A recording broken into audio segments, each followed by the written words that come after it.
Welcome to கல்வி IAS academy YouTube channel. Online free Tamil சீரீஸில் ஒவ்வொரு இயலாக பார்த்துக்கிட்டு இருக்கோம். ஸோ இன்றைக்கி பார்த்தீங்க அப்படின்னா 9th ஸ்டாண்டர்டில் இயல் 6ல் ராவண காவியம் அப்படிங்கிற ஒரு கவிதை பேழை கொடுத்துருக்குறாங்க. ஸோ இதை பற்றின இன்ஃபர்மேஷன்ஸ் இந்த வீடியோவில் இருக்க போகுது.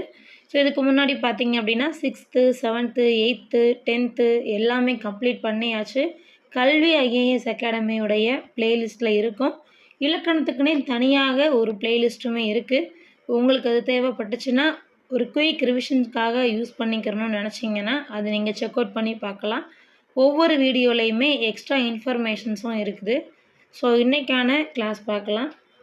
ராவண காவியம் புலவர் குழந்தை இவர் எழுதுனது தான். ஸோ நம்ம தேவைப்படக்கூடிய இடங்களில் ஷார்ட்கட் வச்சு பார்ப்போம். எக்ஸ்ட்ரா இன்ஃபர்மேஷன்ஸையும் கொடுக்கலாம். பிவைக்யூ அனாலிசிஸும் பண்ண போகிறோம் இந்த வீடியோவில். ஓகே பாருங்கள். ஸோ ராவண காவியம் இதை பற்றி நம்ம ஸ்பெஷலாக இன்ஃபர்மேஷன் தெரிஞ்சுக்கிறோம் அப்படின்னா முதல்ல ஒரு நெகட்டிவ் ரோலுக்காக எழுதப்பட்ட ஒரு கவிதை அப்படின்னா இந்த ராவண காவியம் தான். அப்போ இங்கே நெகட்டிவ் ரோல்னு நம்ம யாரை சொல்கிறோம் அப்படின்னா ராவணனை சொல்கிறோம். ராவணனுடைய கேரக்டர் ஒரு வில்லன் கேரக்டர். ஒரு வில்லனை ஒரு ஹீரோவை பாவித்து எழுதின முதல் கவிதை அப்படின்னு பார்த்தீங்கன்னா அது ராவண காவியம் தான். ராவண காவியத்தை எழுதினவர் யார் அப்படின்னு பாருங்கள், புலவர் குழந்தை. ஸோ ராவணனை பற்றி உங்களுக்கு தெரிஞ்சிருக்கும். சீதை, ராமன், ராவணன், ராமாயணத்தில் இது எல்லாமே நீங்கள் பார்த்துருப்பீங்க. ஸோ இந்த கிளாஸில் பாருங்கள், பூத்து குலுங்கும் பூஞ்சோலை, அடர்ந்து வளர்ந்த பசுமரங்கள், நீர் நிறைந்த நதிக்கரைகள், பச்சை போர்த்திய புல்வெளிகள், துள்ளித்தெரியும் மானினங்கள். ஸோ துள்ளித்தெரிவன எவை அப்படின்னு கேட்டால் மானினங்கள் அப்படிங்கிறது உங்களுக்கு தெரியணும். பூத்து குலுங்குவது எதுன்னு கேட்டால் பூஞ்சோலைகள், அடர்ந்து வளர்ந்தவை எவை பசுமரங்கள், நீர் நிறைந்தவை எவை நதிக்கரைகள், பச்சை போர்த்தியவை எவை புல்வெளிகள். ஸோ இந்த மாதிரியான ஒரு பொறுத்துக மாதிரியான கான்செப்ட்லேயும் நீங்கள் இதை படிக்கணும். இப்படி இருக்கக்கூடிய ஒரு அழகிய ஊருடைய வளமையை பற்றி தான் இங்கே காட்சிப்படுத்தியிருப்பாங்க. ஸோ அதை பார்க்க போகிறோம். முதல்ல பார்த்தீங்க அப்படின்னா குறிஞ்சியை பற்றி இங்கே கொடுத்துருப்பாங்க. ஸோ இந்த ராவண காவியத்தில் ஐவகை நிலங்களை பற்றியுமே சொல்லியிருக்கிறாங்க. அன்பின் 5 திணைகள்னு சொல்லுவோம். இந்த 5 வகையான திணைகளும் இங்கே இருக்குது. 10th ஸ்டாண்டர்டில் அகத்திணை புறத்திணைகள் பற்றின இன்ஃபர்மேஷன் இருக்கும். அது எக்ஸாம் பாயிண்ட் ஆஃப் வியூவில் ரொம்பவே முக்கியமானது. டிஇடி எக்ஸாம்ஸ்க்குமே யூஸ் ஆகும். மற்றபடி குரூப் 2 குரூப் 4 எல்லா எக்ஸாம்ஸ்க்குமே அது ரொம்பவே யூஸ்ஃபுல்லாக இருக்கும். ஸோ நீங்கள் அதை பார்க்கல அப்படின்னு நினச்சிங்கன்னா அந்த வீடியோஸை கொஞ்சம் பாருங்கள். 10th ஸ்டாண்டர்ட் தமிழ்ங்கிற பிளேலிஸ்ட்டில் அந்த வீடியோஸ் இருக்கும். வேணும்னா யூஸ் பண்ணிக்கோங்க. ஸோ இன்றைக்கான கிளாஸில் இந்த புக்கில் என்ன இருக்குங்கிறத நம்ம பார்ப்போம். குறிஞ்சி நிலத்தை பற்றி முதல்ல சொல்லியிருக்கிறாங்க பாருங்கள். அருவிய முருகியம் ஆர்ப்ப பைங்கிளி பருகிய தமிழிசை பாட பொன்மையில் அருகிய சிறை விரித்தாட பூஞ்சினை மருவிய குரங்கினம் மருண்டு நோக்குமாள். ஸோ இங்கே ஒரு சில விலங்குகள் பற்றியும் சொல்லியிருக்கிறாங்க, பறவைகள் பற்றியும் சொல்லியிருக்கிறாங்க. முதல்ல பாருங்கள், அருவிய முருகியம் அப்படின்னா அருவி அந்த சவுண்டு பறை மாதிரியான அந்த சவுண்டை கொடுக்குதுன்றத சொல்லியிருப்பாங்க. பைங்கிளி பருகிய தமிழிசை. ஸோ கிளி இங்கே என்ன பண்ணுதுன்னு பாருங்கள். கிளி தனக்கு தெரிஞ்ச தமிழிசையை பாடுது. ஓகே, பருகிய தமிழிசைன்னு கொடுத்துருக்காங்க இல்லையா. பருகிய தமிழிசைனா தனக்கு தெரிஞ்ச தமிழ் பாட்டை பாடுது. கிளி பேசும்னு சொல்லுவோம், பார்த்துருக்கீங்களா? அதை கொஞ்சம் ஞாபகம் வச்சுக்கோங்க. மயில் என்ன பண்ணும்? மயில் டான்ஸ் ஆடும். ஸோ பொன்மயில் என்ன பண்ணுது அப்படின்னா அழகிய சிறகை விரித்து ஆடுது. ஓகே, அதுக்கப்புறம் பாருங்கள், இந்த காட்சிகளை பூக்கள் நிறைந்த மரக்கிளைகளில் அமர்ந்திருக்கும் குரங்கினம்னா குரங்குகள் அப்படின்னு அர்த்தம். ஸோ குரங்குகள் இதை மருண்டு நோக்கிக்கிட்டு இருக்கு அப்படிங்கிறது தான் இங்கே சொல்லியிருப்பாங்க. அப்போ ஒரு நல்ல ஒரு குறிஞ்சி நிலமாக இருந்துச்சுன்னா அங்கே ரொம்ப வளமான ஒரு நிலமாகவும் அது இருக்கும். ஸோ குறிஞ்சியில் ஃபேமஸாக இருக்கக்கூடியது குறிஞ்சி தேன், இதெல்லாம் அவங்களுக்கு தெரிஞ்சிருக்கும். கடவுள் அப்படின்னா முருகன் அப்படின்னு நம்ம சொல்லுவோம். ஸோ இப்போ குறிஞ்சிக்குரிய கடவுள் முருகன், அதையும் இங்கே எக்ஸ்ட்ரா இன்ஃபர்மேஷனாக ஞாபகம் வச்சுக்கோங்க. ப்ளஸ் அந்த வீடியோ ரெஃபரன்ஸையும் வேணும்னா யூஸ் பண்ணிக்கோங்க. ஸோ இங்கே பாருங்கள், அருவி அப்படிங்கிறது சவுண்டை கொடுக்குது, கிளி அப்படிங்கிறது தமிழில் பாட்டு பாடுது, மயில் டான்ஸ் ஆடுது. இது எல்லாத்தையுமே குரங்கு பார்த்துக்கிட்டு இருக்கு. இதே மாதிரி இன்னொரு பாடலும் கொடுத்துருக்காங்க பாருங்கள். அடுப்பிடு சாந்தமோடு அகிலின் நாற்றமும். அகில் அப்படிங்கிறது ஒரு மரத்தினுடைய பெயர். துடுப்பிடு மைவனச் சோற்றின் நாற்றமும். சோற்றின் நாற்றம்னா சோறுனா சாப்பாடு. மடுப்படு காந்தலின் மணமும். காந்தல்னா ஒரு மலரை குறிக்கக்கூடியது. தோய்தளராய். கடைப்படு பொருளெல்லாம் கமழும் குன்றமே. இதுதான் இங்கே கொடுத்துருக்கிறது. ஸோ இதுக்கான மீனிங் பார்க்கலாம். அடுப்பிடு அப்படின்னு பார்த்தீங்கன்னா தீயில வச்ச மரக்குச்சிகளை சொல்லுது. ஓகே. அகில் அப்படிங்கிறது இன்னும் நம்ம ஸ்பெசிஃபிக்காக சொல்லணும்னா சந்தன மரம்னு கூட நம்ம சொல்லலாம். ஓகே. சந்தன மரத்தை யூஸ் பண்ணி அடுப்பை எரிக்கிறாங்க. ஏன் அடுப்பை எரிக்கிறாங்கன்னு பாருங்கள். துடுப்பிடு மைவனை. துடுப்பிடு மைவனை அப்படின்னா அந்த சாப்பாடை பற்றி இங்கே மீன் பண்ணுறாங்க. சரியா? ஸோ நெல் அரிசி வச்சுருப்பாங்களே அந்த அரிசியுடைய மணத்தை இங்கே மீன் பண்ணுறாங்க. அடுத்து பாருங்கள். மடப்படு காந்தலின் மணமும். காந்தல் மலருடைய மணமும் இந்த இடத்துல இருக்குது அப்படின்னு சொல்லியிருக்கிறாங்க. அப்போ குறிஞ்சி நிலத்தில் குறிப்பிடப்பட்டுள்ளவை எவை அப்படிங்கிறத கொஞ்சம் ஞாபகம் வச்சுக்கோங்க. ஸோ இதெல்லாம் முக்கியமான ஒரு இன்ஃபர்மேஷன் தான். சொல்லும் பொருளும் பார்க்கலாம். மைவனம் அப்படின்னா மலை நெல்னு அர்த்தம். ரொம்ப முக்கியம், மார்க் பண்ணிக்கோங்க. மைவனம்னா மலை நெல். முருகியம் அப்படின்னா குறிஞ்சிப்பாறை. முருகன்னாலே குறிஞ்சித்தனை அப்படின்னு ஞாபகம் வச்சுக்கோங்க. முருகன் அப்படின்னா குறிஞ்சிப்பறை. பூஞ்சினை பூக்கள் ஒரே மாதிரி இருக்கும், தேவையில்லை. சிறை அப்படின்னா இறகு. சாந்தம்னா சந்தனம். ஸோ இதெல்லாம் கொஞ்சம் ரைமிங்காக வரமாக இருக்கிறதுனால ஞாபகம் வச்சுக்கலாம். மைவனம் பாருங்கள். வனம்னா மலை, காடுன்னு அர்த்தம். ஸோ இந்த இடத்துல மலைன்னு ஞாபகம் வச்சுக்கோங்க. இவ்வளோதான். இதோட குறிஞ்சி அப்படிங்கிறது முடிஞ்சிருச்சு. அடுத்து முல்லை பாருங்கள். பூவையும் குயில்களும் பொலங்கை வண்டரும் பாயிசை பாடமும் பழமும் தேனும் தந்தே இசை பெறும் கடறு இடையர் முக்குழல் ஆவினம் ஒருங்குற அருகு அணைக்குமால் அப்படின்னு சொல்லி பாடல் வரிகள் இங்கே இருக்குது. சரி பாருங்கள், இதுக்கான பொருள் பார்க்கலாம். பூவையும் குயில்களும் அப்படின்னு சொல்லியிருக்கிறாங்க. அப்போ பூவையும் குயில்களும்னா குயில்கள் அது இங்கே மீன் பண்ணுது. பொலங்கை வண்டரும். பொலங்கைனா அழகான வண்டுகள் அப்படின்னு அர்த்தம். ஓகே. ஸோ இதெல்லாம் என்ன பண்ணுதான், குயில்கள் வண்டுகள் இது எல்லாமே பா இசைத்து. பா இசைத்துனா பாட்டு பாடுது. ஓகே. அடுத்து பாருங்க. பழமும் தேனும் தந்தே இசை பெறும் கடறு இடையர். இடையர் அப்படிங்கிறவங்க இடையர் இன மக்கள் இங்கே மீன் பண்ணுறாங்க. ஸோ முல்லையில் யார் இருப்பாங்கன்னா இடையர் இன மக்கள் இருப்பாங்க. ஓகே பாருங்கள். முல்லை நில மக்களாக இருக்கக்கூடிய ஆயர், ஆய்ச்சியர், இடையர் இவங்கள தான் இந்த இடத்துல மீன் பண்ணுறாங்க. இவங்க என்ன பண்ணுறாங்கன்னு பாருங்கள். பழமும் தேனும். ஸோ அந்த இடத்துல பார்த்தீங்கன்னா என்ன பழம்னு பாருங்கள். பாடமும் பழமும்னு கொடுத்துருப்பாங்க. பாட முப்பழமும். ஸோ அப்போ இந்த இடத்துல பாட முப்பழம்னா என்ன, இசையை பாடவும் முப்பழங்களும். அப்போ முப்பழம்னா என்னன்னு உங்களுக்கு தெரியணும், ரொம்ப முக்கியம். முப்பழம்னா என்னது, மா பலா வாழை, இதைத்தான் நம்ம முப்பழங்கள்னு சொல்லுவோம்.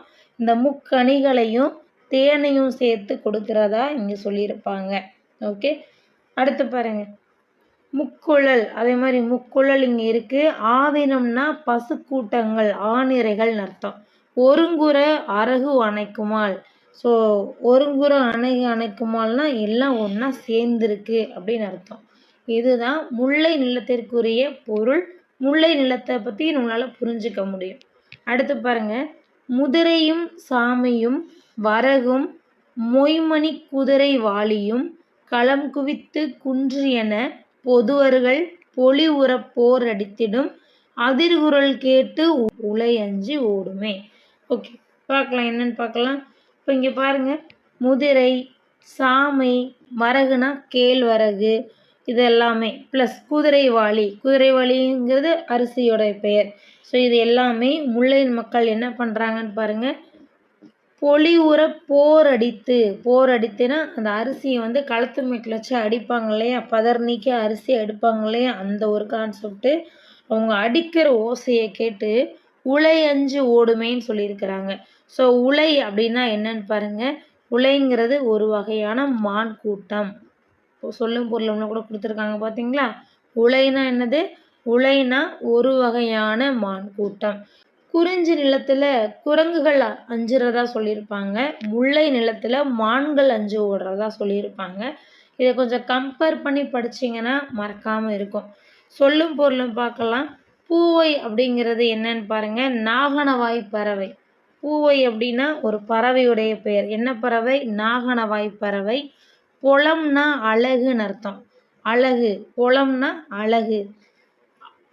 கடறு அப்படின்னா காடுன்னு அர்த்தம். ஸோ இதை கொஞ்சம் ஒரே மாதிரி தான் வரும். முக்குழல் இதில் எதை சொல்கிறாங்கன்னு பாருங்கள். கொன்றை, ஆம்பல், மூங்கில் இதைத்தான் முக்குழல்னு சொல்கிறாங்க. ஸோ இதெல்லாம் வந்து உங்களுக்கு கொடுத்து கூட கேட்கலாம். கொஞ்சம் நல்லா மட்டும் படித்து வச்சுக்கோங்க. படிக்கிறதே உண்மை தான். ஸோ எல்லாத்தையும் நல்லா படிச்சுட்டோன்னா எக்ஸாமுக்கு நம்ம ரெடி ஆகிடலாம் இல்லையா? ஸோ நல்லா பார்த்து வச்சுக்கோங்க. பொலி அப்படின்னா தானிய குவியல்னு அர்த்தம். ஓகே, சரி, இப்போ பாருங்கள். அழகு, பொலம்னு இருக்குது. எப்படி ஞாபகம் வச்சுக்கலாம்? ஒரு பியூட்டிஃபுல்லான ஒரு விஷயத்தை பார்க்குறீங்க, ஒரு நேச்சரையும் நீங்கள் பார்க்குறீங்கன்னா நம்மளை மறந்து நம்ம பார்ப்போம் இல்லையா? ஆணு வாயை திறந்து பார்க்குற மாதிரி கூட பார்க்குற ஆட்கள் இருப்பாங்க. ஸோ பொலந்து வாயை திறந்து ஆணு பார்க்குறாங்க அப்படிங்கிற மாதிரி கூட நீங்கள் ஞாபகம் வச்சுக்கோங்க, அழகாக இருக்கக்கூடிய பொருள்களை.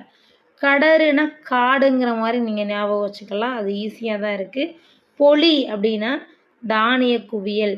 பொலிங்கிறத குவி அப்படிங்கிற மாதிரி ஞாபகம் வச்சுக்கோங்க. தானியத்தை குவிச்சு வைக்கணும். குவி, பொலி. ஓகே, நம்ம ஞாபகம் வச்சுக்கோங்க.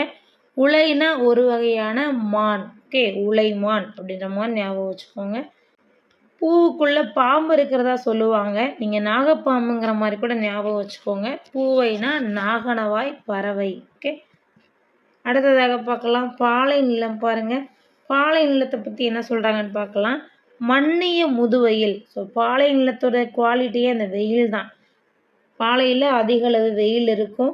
மன்னிய முதுவெயில், வளைப்ப வாய்வெறியி, இந்நிலம் குருளை மிக்கு இணைந்து வெம்பிட, தன்னிழல் தாங்கவே தாய்மை மீதுற, நன்னீரில் வலிய செந்நாய் உயங்குமே அப்படிங்கிறது பாடல் வரி.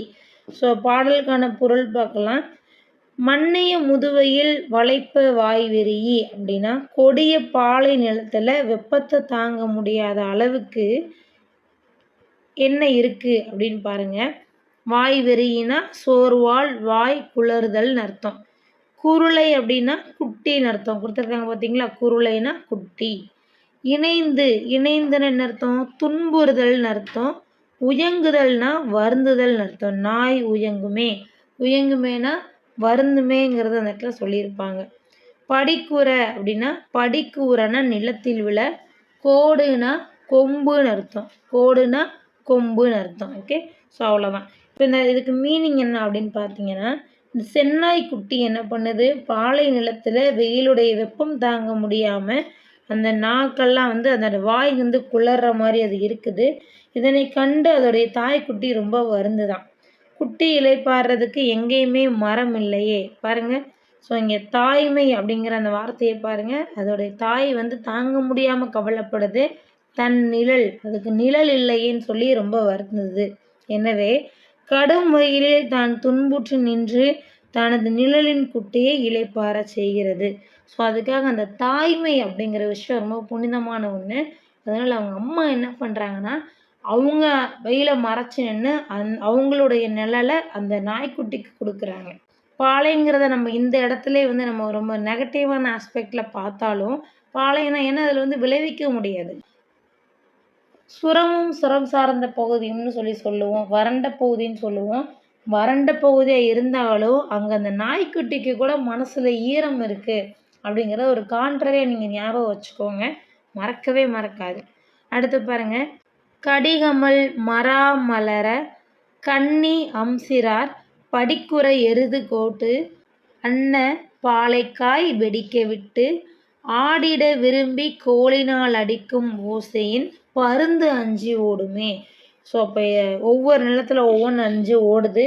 இங்கே என்ன ஓடுதுன்னு பார்க்கலாம். பாருங்கள். கடிகமல் மராமலர் கன்னி அம்சிரார். சிறார்னா சிறுவர்கள்னு அர்த்தம். ஓகே. படிக்குறை எருதுகோடு அன்ன பாலைக்காய். ஸோ சிறுவர்கள்லாம் என்ன சொல்கிறாங்கன்னா மராமலர்களை மாலையாக அணிஞ்சிருக்கிறாங்க. எருதின் கொம்புகளை போன்ற பாலைக்காயை. ஸோ பாலைக்காயை எது கூட கம்பேர் பண்ணுறாங்கன்னு பாருங்கள்? எருதுகோடு. கோடுனா கொம்புன்னு அர்த்தம். ஓகே. ஸோ அந்த எருதினுடைய கொம்புகளை போன்று இருக்கக்கூடிய அந்த பாலைக்காயை நிலத்தில் விழுந்து அடிக்குமாறு அவங்க ஒரு குச்சியை வச்சு அடித்து அடித்து விளையாடுறாங்க. கோலினால் அடிக்கும் ஓசையன். அந்த சவுண்டை கேட்டு பருந்துகள் கூட அஞ்சு ஓடுதான். ஓகே. பருந்துகள் கூட அஞ்சு ஓடுதான். ஸோ இதை தான் இங்கே கொடுத்துருக்குறாங்க. இந்த பொருளை கொஞ்சம் ஞாபகம் வச்சுக்கோங்க. அடுத்தது பாருங்கள், மருத நிலம் கொடுத்துருக்காங்க பாருங்கள். கல்லிடை பிறந்த ஆறும். இது ரொம்ப ரொம்ப முக்கியமான ஒன்று, ஒரு தெரிஞ்சிக்க வேண்டிய பாடல் வரி. மெமரி லைன்ஸ் வேறு கொடுத்துருக்காங்க இல்லையா? ஸோ அது முடிஞ்சால் கொஞ்சம் மெமரி பண்ணி வைக்கணுன்னா கூட வச்சுக்கோங்க. இல்லை அப்படின்னா ஒரு 2 to 3 டைம்ஸ் ரீட் பண்ணி பாருங்கள். கொஞ்சம் ஸ்பெஷல் இம்பார்ட்டன்ஸ் கொடுத்தீங்கன்னா ஞாபகம் வந்துடும். கல்லிடை பிறந்த ஆறும். கல்லிடை அப்படின்னா மலையிடையே அர்த்தம். மலையிடையே பிறந்த ஆறும் கரைபோரு குளனும் தோயும் முல்லை அம்புறவில் தோன்று முருகான் யாறு பாயும் நெல்லினை கரும்பு காக்கும் நீரினை கால்வாய் தேக்கும் மல்லல் நம் செருவில் காஞ்சி வஞ்சியும் மருதம் பூக்கும். ஸோ இதுதான் அதனுடைய பொருள். ஸோ பார்க்கலாம். மலைகளுக்கிடையே ஆறு பிறந்து ஓடி வருது. அதே மாதிரி பாருங்கள், கரைபொரு குளனும். குளனும்னா இங்கே குளம்னு அர்த்தம். சரியா? கரைபொரு குளனும் தோயும் அப்படின்னு என்ன அர்த்தம்? கரையை மோதிக்கிட்டு அந்த இது ஓடுதான், தண்ணி ஓடி வருதா. அடுத்து பாருங்கள், முல்லை அம்புறவில். முல்லைன்னு என்னது? முல்லை நிலத்தில் ஓடக்கூடிய ஆறு. என்ன ஆறு ஓடுன்னு பார்த்து வச்சுக்கோங்க. முல்லை நிலத்தில் காட்டாறு ஓடும்.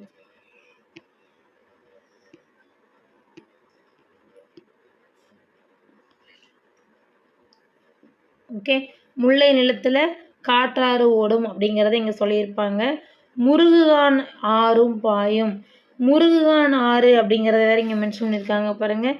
முல்லை நிலத்தில் காட்டாறு பாயும், முருகுகான் ஆறு பாயும். முருகுகான் அப்படின்னு சொன்னால் இங்கே மருத நிலத்தை சொல்கிறாங்க. அடுத்து பாருங்கள், நெல்லினை கரும்பு காக்கும். இப்படி வளர்ந்து வரக்கூடிய இந்த இடத்துல இருக்கக்கூடிய நெல்லை என்ன காக்குதான்? கரும்பு காக்குதான். அப்போ நெல்லை சுற்றி என்ன இருக்குது? கரும்பு காவலுக்கு இருக்குது. நீரினை கால்வாய் தேக்கும். அந்த தண்ணியை கால்வாய் தேக்கி வச்சிருக்குது. மல்லலம் செருவில் காஞ்சி. மல்லலம் செருவில் காஞ்சின்னா என்னன்னு பாருங்கள். இத்தகைய வளம் நிறைந்த இந்த மருத நிலத்தில், ஓகே, மல்லலம் செருவில் காஞ்சினா இத்தகைய வளம் நிறைந்த இந்த மருத நிலத்தில் என்ன பண்ணுறாங்கன்னு பாருங்கள். வயலில் காஞ்சி பூ பூக்கும். சேரு, செரு அப்படின்னா வயல்னு அர்த்தம். ஸோ அங்கே காஞ்சி பூக்குது. அதே மாதிரி வஞ்சி மலர்களும் மருத நிலத்தில் பூக்குதுன்னு சொல்லியிருக்கிறாங்க. ஓகே. ஸோ அப்போ இங்கே நமக்கு பூவுடைய பெயர் தெரிஞ்சுக்கிறது, அதே மாதிரி ஆறுகளுடைய பெயர் தெரியுது. இதெல்லாம் ரொம்ப முக்கியம். அடுத்த பாடல் பாருங்கள்.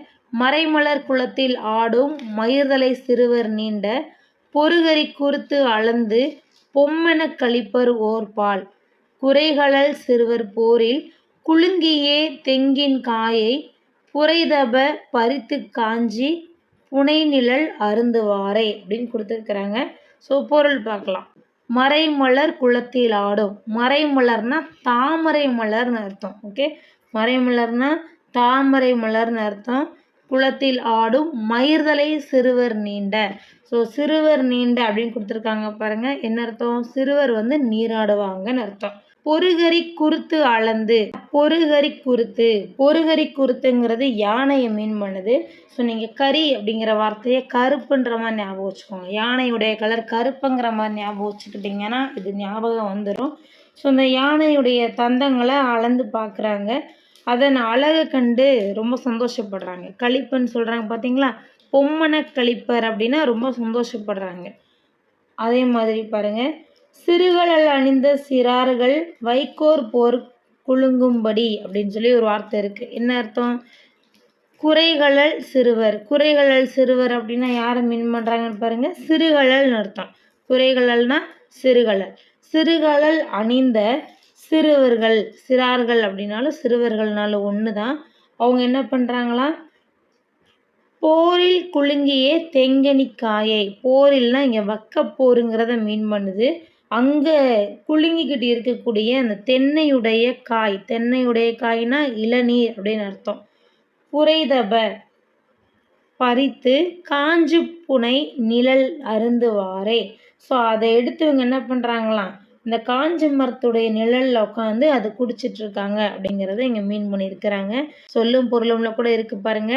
சேறு வயல் ரொம்ப முக்கியம். வயல் சேரு சகதியுமா இருக்குங்கிற மாதிரி ஞாபகம் வச்சுக்கோங்க. மள்ளல் வளம் ரொம்ப முக்கியம். கரிக்குருத்து யானை தந்தம் இந்த வார்த்தை ரொம்ப முக்கியம்.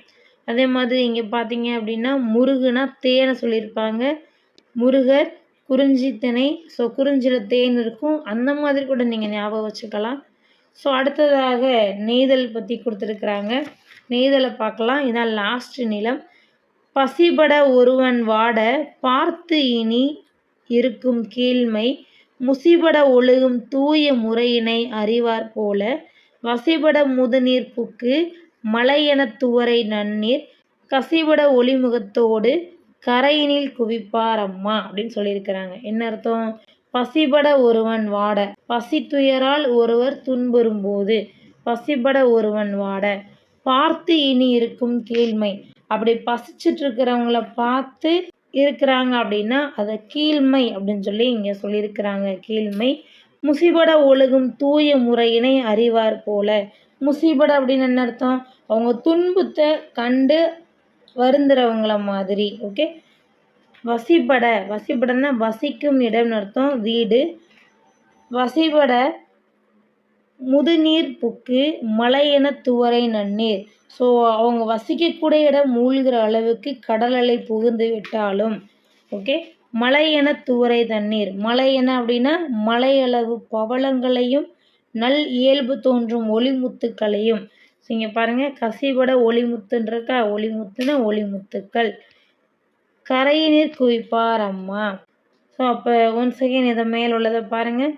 பசிபட ஒருவன் வாட பார்த்து இனி இருக்கும் கீழ்மை முசிபட ஒழுகும் தூய. ஸோ பசியால் ஒருத்தர் வாடுறாங்கன்னா அவங்கள பற்றி கவலைப்படுறவங்க யார்? தூய ஒழுக்க முறையை பின்பற்றக்கூடியவர்கள் அப்படிங்கிறத கொஞ்சம் பார்த்து வச்சுக்கோங்க.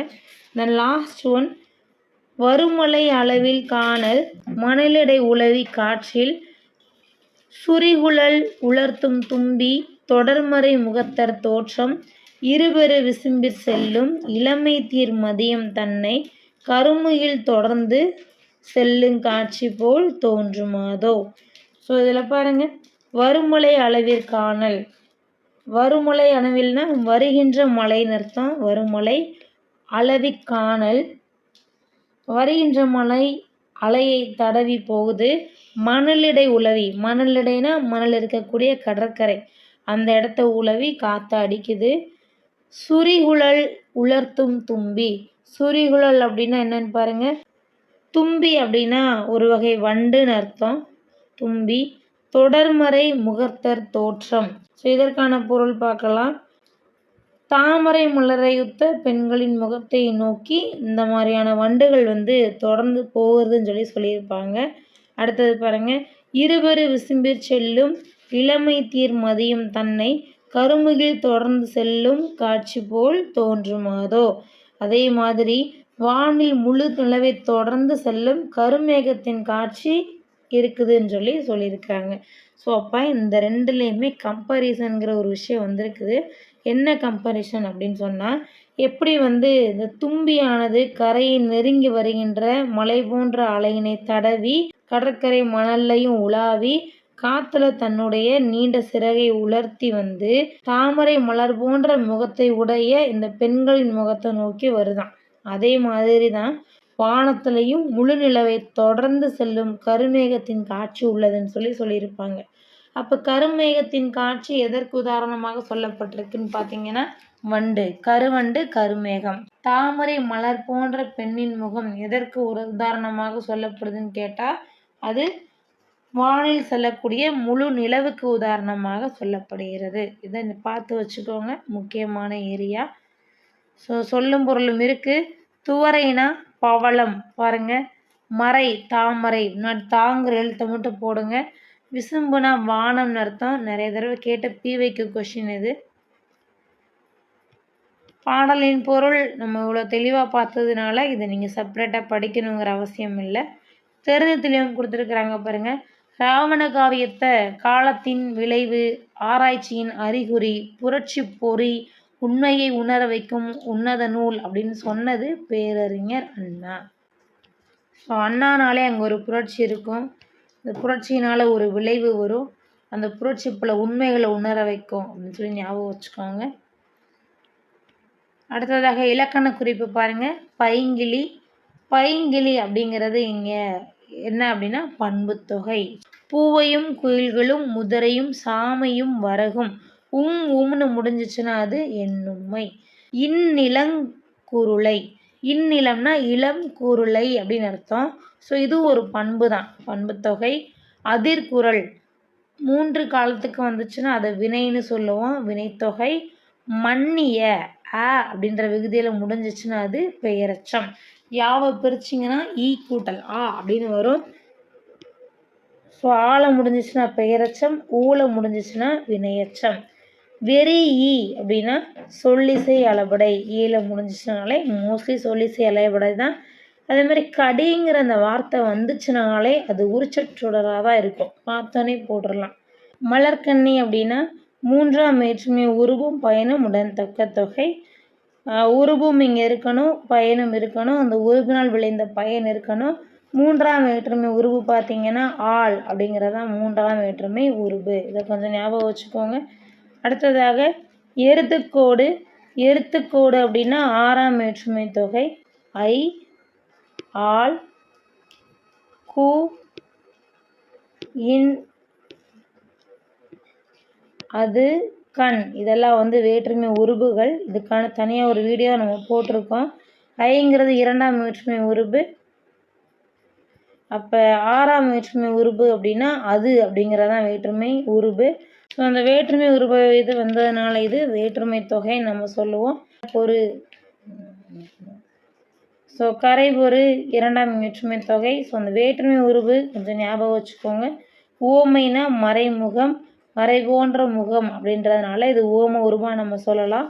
கருமுகில். கருங்கிறது ஒரு பண்பு, பண்புத்தொகை. வருமலை. வருங்கிறது 3 காலத்திற்கும் ஒன்றான ஒன்று, அதனால அதை வினைத்தொகைன்னு சொல்கிறோம். ஸோ சிம்பிளான கான்செப்ட்டு. ஒரு பண்பை மீன் பண்ணுச்சுன்னா பண்புத்தொகை. ஆ அப்படிங்கிற விகுதியில் முடிஞ்சிச்சுன்னா பெயரச்சம், ஊல முடிஞ்சிச்சுன்னா வினையச்சம். அதே மாதிரி ஒரு பண்பு ஒரு குவாலிட்டியை மீன் பண்ணுச்சுன்னா பண்புத்தொகை.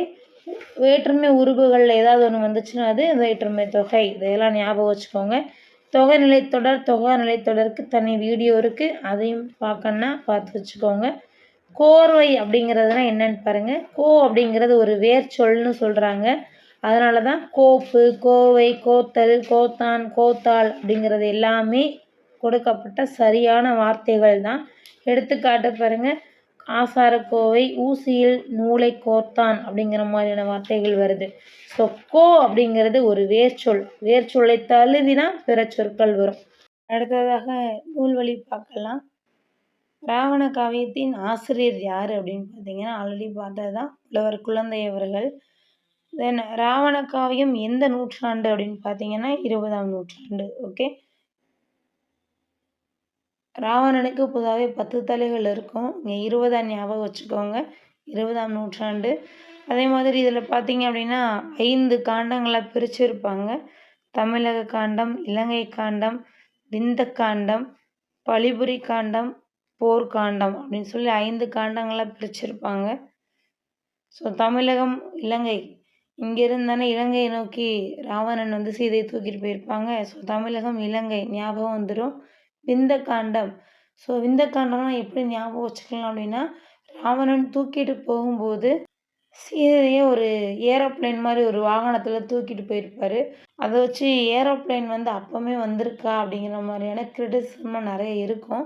ஸோ அதை வந்து நீங்கள் ஒரு வித்தை அப்படிங்கிற மாதிரி ஞாபகம் வச்சுக்கலாம். பழிபுரி காண்டம், சீதை மேல் அவாண்டமாக பழி போடப்படும். அடுத்து போர்க்காண்டம். ஸோ ராமாயணம்னாலே போர் இல்லாமல் இருக்காது. இதெல்லாம் வந்து நீங்கள் இந்த மாதிரி கொஞ்சம் ஞாபகம் வச்சுக்கிட்டிங்கன்னா ஈஸியாக இருக்கும். அடுத்து பாருங்கள், இதில் உள்ள பாடல்களின் எண்ணிக்கை 3100. ஸோ இதுக்கு ஒரு ஷார்ட்கட் நம்ம பார்க்கலாம். ஒரு குழந்தை இருக்குது. அந்த பிறந்த குழந்தைய 1 மாதத்துக்கு நம்ம வந்து யாரும் தொடக்கூடாது அப்படின்னு ஞாபகம் வச்சுக்கோங்க. பொதுவே ஒரு மாதம் வரைக்கும் அந்த குழந்தைய ரொம்ப கவனமாக பார்த்துப்பாங்க. எல்லாரையுமே பக்கத்துலேயும் விட மாட்டாங்க. அந்த குழந்தை எல்லா இடத்துக்கும் தூக்கிட்டு போக மாட்டாங்க. ஓகே. ஸோ அப்போ 1 மாதம் அப்படின்னா 31 நாட்கள். இங்க 3100 பாடல்கள் அப்படிங்கிறத நீங்க ஞாபகம் வச்சுக்கலாம். அதே மாதிரி பார்த்தீங்கன்னா, தந்தை பெரியாருடைய வேண்டுகோளுக்கு இணங்க 25 நாட்கள்ல திருக்குறளுக்கு உரை எழுதியிருக்கிறாரு. ஸோ இத எப்படி ஞாபகம் வச்சுக்கலாம் அப்படின்னா, அந்த குழந்தைய 1 மாசம் வரைக்கும் வெளிய தூக்கிட்டு போகக்கூடாது அப்படின்னு சொல்லி பொதுவா சொல்றாங்க. முக்கியமா பெரியவங்க என்ன சொல்றாங்கன்னா, குறைஞ்சது 25 நாளைக்காவது யாரும் தொடாதீங்க. யாரும்னா யாப்பதிகாரம், தொடாதீங்க அப்படின்னா தொடையதிகாரம் அப்படின்னு நீங்க ஞாபகம் வச்சுக்கலாம். ஸோ இதில முக்கியமான கன்டென்ட் என்ன அப்படின்னா, பெரியாருடைய வேண்டுகோளுக்கு இணங்க 25 நாட்கள்ல திருக்குறளுக்கு உரை எழுதியிருப்பாரு புலவர் குழந்தை. ஸோ நம்ம முதல்லே பார்த்த மாரி, ராமாயணத்தில ஒரு எதிர்நிலை, ஒரு நெகட்டிவ் ரோல வந்து கதையுடைய நாயகனாக வச்சு எழுதினது தான் ராவண காவியம்.